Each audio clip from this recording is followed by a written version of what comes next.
Lorsque Claire Marcelli me pose la question « Qu'est-ce que le respect ?», se pose immédiatement la manière dont on va y répondre, dont je vais y répondre. Est-ce que je réponds finalement à « donc qu'est-ce que le respect ?» c'est-à-dire est-ce que je mobilise l'édifice d'une connaissance, d'une somme de savoir qui permettent d'expliquer ce que c'est le respect. Mais de ce fait, si je le fais comme ça, je vais prendre un parti pris, qui est mon avis sur la question du respect. Et où est-ce que je propose de réinvestiguer en quelques instants à la fois l'histoire qui conduit à ce mot, mais aussi au quotidien, comment ça s'observe.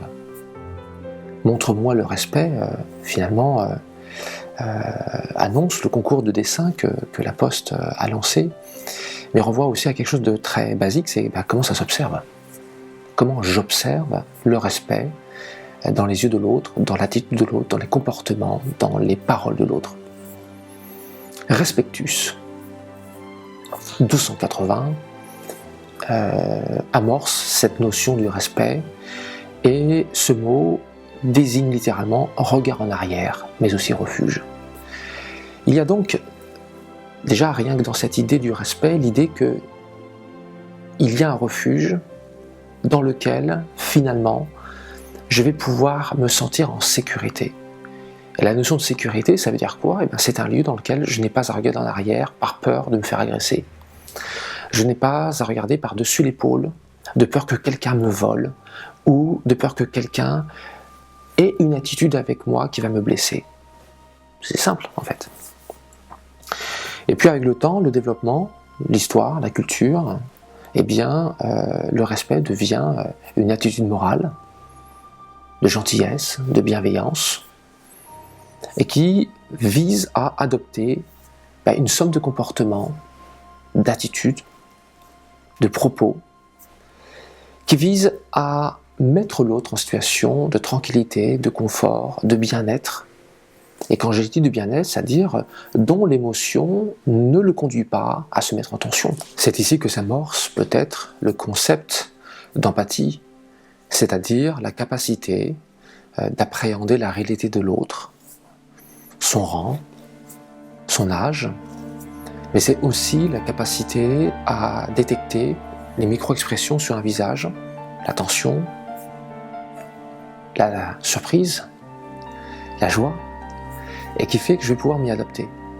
L'empathie, c'est bien cela. L'empathie, c'est à la fois être capable d'appréhender l'autre dans son espace-temps, donc être à sa place, voir les choses de sa réalité, mais aussi la capacité de détecter, au niveau du corps, au niveau du visage, cette somme d'indices, ce faisceau d'indices à partir duquel je vais pouvoir m'ajuster.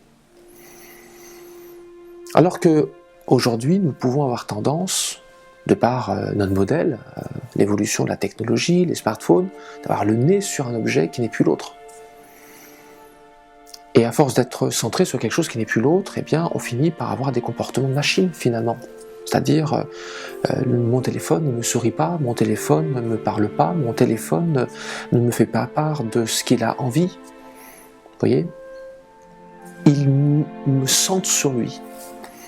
Le respect n'est finalement que le mot qui permet d'appréhender l'interaction humaine, mais aussi l'interaction avec le monde animal ou le monde végétal, voyez-vous.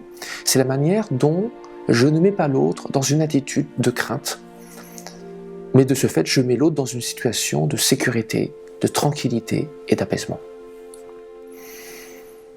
Et lorsque le concours de dessin que j'ai pu regarder, j'ai regardé les dessins que Claire m'a adressés, montre-moi le respect, au-delà des différents dessins, des différentes photos que j'ai pu observer, s'appréhende quelque part cette idée des symboles de la tranquillité et la sérénité. Je respecte l'autre quand, justement, on regarde la définition première de l'étymologie, le refuge, lorsque je crée finalement un espace de refuge, c'est-à-dire ce lieu dans lequel on va passer un moment apaisé, tranquille, sur les refuges de pleine montagne, de haute montagne, ce refuge dans lequel chacun, quand il rentre, n'a pas à craindre de ce qui pourrait lui arriver. Et au-delà de pouvoir après discuter, avoir des grandes discussions sur finalement le respect c'est ceci, c'est cela, et entrer dans ce discours moralisateur qui n'aide personne, qui n'intéresse personne, ou très peu, je préfère à cela plutôt me dire, ou proposer la réflexion de dire, mais comment au quotidien, est-ce que je vais pouvoir observer mon attitude, cette attitude qui montre que je respecte l'autre? Ou comment est-ce que j'observe chez l'autre l'attitude qui fait que je pourrai adapter la mienne? Ça pose aussi un autre principe finalement, qui est de se dire que ça commence par moi, plutôt que d'attendre que ça vienne de l'autre. Car à force dans ce jeu, d'abord l'autre et puis on verra moi, eh bien on rentre dans ce jeu de dissolution progressif, qui fait qu'à un moment donné, une structure, une société, un couple, des amis, des clients, finissent par se lasser, ou simplement abandonner. Voilà, je crois que c'est la chose la plus dramatique qui puisse nous arriver, c'est lorsqu'on n'a plus envie. Alors que le respect, finalement, alimente cette capacité, cette volonté, ce potentiel amical, relationnel, collaboratif, dans lequel chaque individu de la société décide et prend plaisir à aller voir les autres. Je crois que ça devrait être aussi simple que ça, finalement. En dehors de toute métaphysique ou de grands discours, c'est est-ce que finalement, quand je vais aller voir les gens, j'ai juste l'envie d'aller les voir et je vais me sentir dans une démarche de respect vis-à-vis d'eux, c'est-à-dire concrètement d'adopter les comportements, les propos, les attitudes qui font que les autres auront à mon égard finalement ce retour. Voilà, tout simplement. Je vous souhaite une bonne journée et je vous souhaite aussi à la fois de pouvoir entrer dans des lieux de refuge et peut-être vous aussi d'offrir des lieux de refuge.